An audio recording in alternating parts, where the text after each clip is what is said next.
Singapore has reached a critical juncture in the evolution of the dengue epidemic. That was the warning today from Environment Minister Vivian Balakrishnan. The total number of cases has now hit the highest ever, surpassing the previous peak in 2005. The figure stands at more than 9,400 after 820 cases were reported last week. And Dr. Balakrishnan says things are going to get worse before they get better. The situation looks grim. Apart from the rising numbers, there's evidence that dengue clusters are spreading across Singapore from the east, west to the northern regions. There are 4 contributing factors to the current epidemic. 1. The Aedes mosquito is now predominant across the island. 2. The current dengue virus circulating, that is Dengue Serotype 1, has higher epidemic potential. 3. Low immunity amongst the population, making them more vulnerable. And 4. The hot and wet weather, which accelerates the life cycle of the Aedes mosquito and increases the likelihood of stagnant water accumulating. Our numbers are still rising and we're going into a peak dengue season. So we cannot afford to lose control at this stage.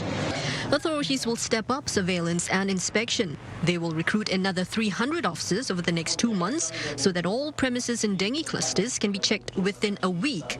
Officers will be equipped with this new aerosol spray that will be applied to dark corners of homes.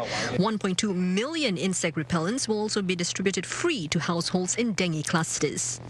Now, homes remain the top culprit for potential breeding sites, so it was a strong message of community vigilance by the Environment Minister, because despite the best efforts by authorities, the dengue menace cannot be stamped out unless every single person plays his or her part.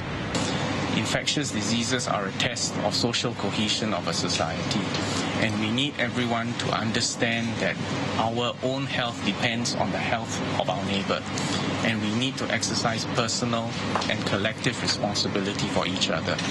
The Health Ministry has sent circulars to hospitals reminding them to be on heightened alert and give priority to returning A&E patients. It has also released an additional 160 beds since the start of this year. By year's end, there will be another 90 beds added.